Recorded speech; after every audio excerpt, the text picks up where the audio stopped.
Some trends never really die in the world of cinema, especially when it concerns the horror and thriller scene. And while I do think that vampire films were in their heyday many moons ago with the Twilight movies, and there's been a couple pictures, on sporadic occasion that have come out, but I don't think it's been a main trend for a little while. But we all remember those days. And Universal's trying to revive it, perhaps, with Renfield, which actually sounds like kind of an interesting movie. I mean, in terms for what I'm into, I'm not always a big sucker for vampire movies, no pun intended. But the casting here is a big draw. Nicolas Cage, Awkwafina, Nicholas Hewlett, Ben Schwartz, Shohreh Aghdashloo, I'm a big fan of her.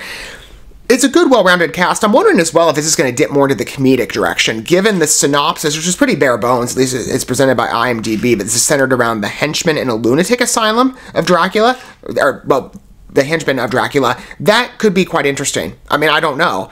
Universal's done pretty well in terms of the last couple of pictures that I've seen in regards to maybe more comedically centered horror movies. So this could be quite charming, and I've never seen Nicolas Cage as a vampire. He's in a lot of films lately. The guy keeps popping up constantly on my feed in different pictures he's been in. But this could be quite competent. I mean, the comedic angle in a vampire movie, that could be quite interesting. Could add some levity in terms of especially the insane asylum setting. I'm quite into that. And Chris McKay is behind this. He's got some good track records of his name, along with some TV writers. That's where Robert Kirkman and Ryan Ridley are more based. I don't know. I mean, TV writing, you could go any which way on that one. But at least some of the projects I looked at maybe got, glamorous attention. Let's see how Renfield looks as a film. I have the main trailer pulled up. It just debuted today. In fact, this is a very fresh take. And we'll see perhaps if the vampire trend still has life in it. Like I said, I fought one trend at least, amid many in the horror scene, kind of exhausted itself back in the Twilight days. But perhaps this could be a good revival.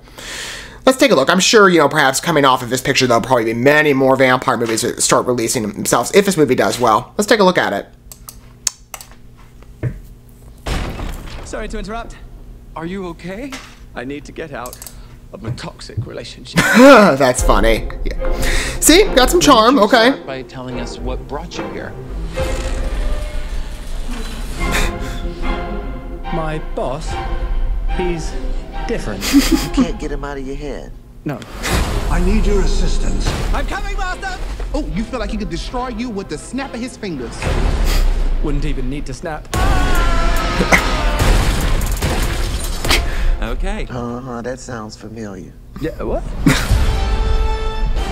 Good presence. Renfield. Bring me. Yeah, here we go. Nicolas Cage is a vampire. I want a handful of nuns, a busload of cheerleaders. And I just want a normal life again. Good luck. But this modern world is a dangerous place.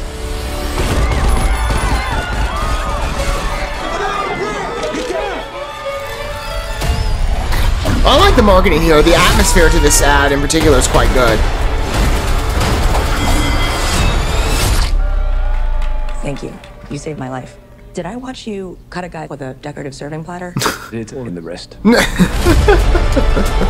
Let me explain. My boss gave me this power. In return, I tend to his needs, including care, feeding. You bring him people to eat?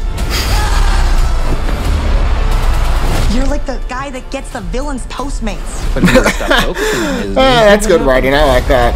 He won't grow to full power. Exactly. He won't grow to full power. What? That's so weird. Why would you phrase it like that? But yes. Hi. Are you here for the meeting? Well, come on. No! Some call me the Dark One. Others, the Lord of Death. To most, Okay, here we go. am black. Okay, obviously we're dealing with a little bit more than just narcissism. Now, let's eat. It's got some charm to it. I guess I did forget, perhaps, like I said, there's vampire films that have been sporadically released. Nothing, I would say, again, in a mainstream trend. And though, again, I think instantly back to Twilight. I think everybody does. Oh, what was that one movie I looked at years ago? There was one that came out. Netflix had that first Kill Picture, which didn't really do that well, in some measures, understandably. And then, that was a series, I think. And then the Morbius movie, I still haven't seen that. I thought it looked kind of good. I understand it got bad reviews and it was a flop at the box office. I'll still check it out. You know, I had every intention to. But you've again seen a constant repeat with Hollywood, as you tend to see in terms of burgeoning trends, to maybe revive, especially if the trend has, you know, taken a bit of a pause. Renfield has some fresh energy to it. I mean, like I said, it doesn't feel like the usual vampire horror movie. The gothic aesthetic works really well for me, and again, that's familiar to vampire movies and Dracula specifically, but I love his comedic edge. And the writing, I have to say, you know, again, I look at the team behind this, and they do have mostly a TV series track record, but I liked it. Good lines. I mean, the Postmates joke worked really well for me. And then that narcissism joke at the end. I mean, again, there's parts to this that look really good. And I think that's what makes this film specific for me, again, is that comedic energy in terms of its individual identity and setting it apart from other vampire releases. I think it looks good. You know, in terms of the scope of the movie, I think it has a great delivery. We'll have to see more again when it debuts in... These movies are always coming out like really early. Like, I would say this would fit very well with October, and yet this is coming out in April. We'll see how it does. I mean, well, you know, in terms of the comedic direction, that might place it better into that season. I'm not exactly sure, but we'll see how Universal fares with this one. But I've been quite impressed in the past couple of months, in fact, with some of their horror fare that tips more into a comedic energy. I thought they've delivered quite well, and audiences seem, at least in some of the films I'm thinking of, to have rallied around them. Maybe Renfield could be another winner. We'll see. Again, like I said, Chris McKay has got a great track record and he's got a fabulous cast here. Great line work, in my opinion. Beautiful jokes. Beautiful aesthetics to the movie. I love the overall tone of the trailer. The music was a great choice. Good scope to it. So maybe the vampire trend can make a resurgence and do well. Even though, again, like I said, in terms of other past releases, this has a bit of a fresher energy. I'd love to hear what your thoughts are on it down below, in terms of what you think about the trailer, and if you think perhaps there's still life in the vampire genre. I don't know. Again, we've seen many regards to, again, the more cliche endeavors among film releases, so maybe, again, Renfield is fittingly a breath of fresh air that could, in fact, bring, you know, more competent pictures in scope back, and maybe the vampire trend, yet again, will set in. We'll have to see, but I think Renfield does have some charm. Thank you so much for watching this video. Before you bounce, feel free to drop a like and comment, subscribe to this channel with a ding on the bell, and share this video with your friends. And consider checking out the description here. There you'll find links to my other channels, as well as addresses to my other social media accounts and ways you can help support my work if you feel so inclined. May God bless you, and looking forward to when our paths cross again.